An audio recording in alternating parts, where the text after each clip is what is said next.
It was pretty much all of the above. I mean, to get a call and be invited to join the Marvel Universe is a kind of good day. For me, I just couldn't imagine such a thing might happen. So it was a great laugh when that call came in. And then the Ancient One was irresistible to me. I didn't know Doctor Strange. I didn't know those comics. But the way it was described to me very simply was just tantalizing. And yeah, I couldn't say no to this one. We just started with the things that we wanted to keep constant, like fluidity and a kind of general aspect. We didn't want to pin it down to any kind of, specific Buddhism, specific gender, specific nationality. We wanted to free it up from any kind of previous interpretation.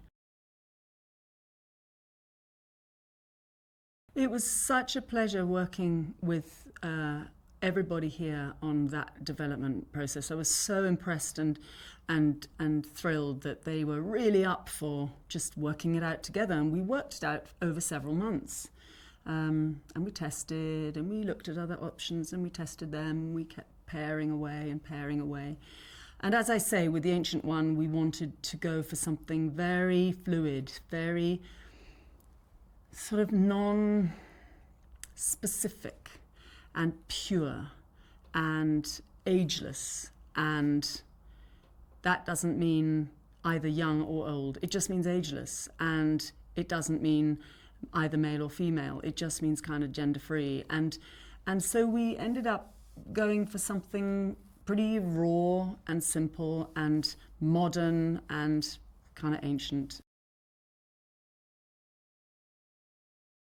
So Stephen Strange is this incredibly brilliant, super arrogant, very entitled neurosurgeon who is in New York, fixing people brilliantly, taking all the credit, taking all the money, super rich as a result, and not exactly digging deep spiritually, you might say. And he has a car crash and he loses the use of his hands, and it's kind of a disaster. And he spends all his money having hundreds of operations, well 9 I think it is actually, to have his hands put back together, and they don't work. So he's really at the end of it, and he's out of cash, and he's alienated his girlfriend, and he hears that there is this guy who he knew was paralyzed, has been walking around, and the reason he's walking around is because he went to this famous healer, or this arcane, maybe not so much famous as this legendary. Some people know about healer in this place called Kamartaj in Kathmandu. And so he basically spends his last pennies on a ticket and goes to Nepal and finds the Ancient One, who's not at all what he expected.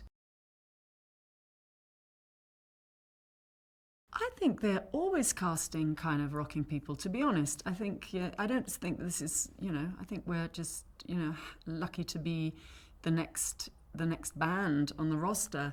But it is a great band to be a part of, and they're all great. And I think we're all so psyched to be a part of it. That makes such a difference.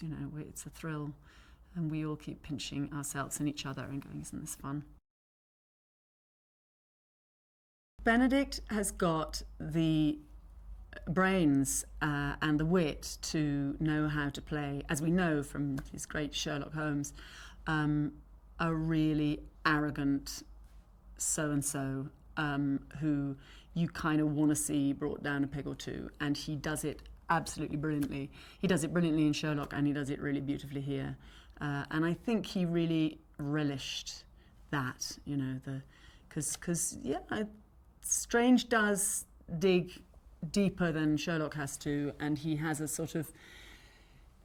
a real enlightenment of the spirit in this film, and I think he really loved doing that. I think that was a personal kind of pleasure for him to go on that journey, and I think he's just fantastic.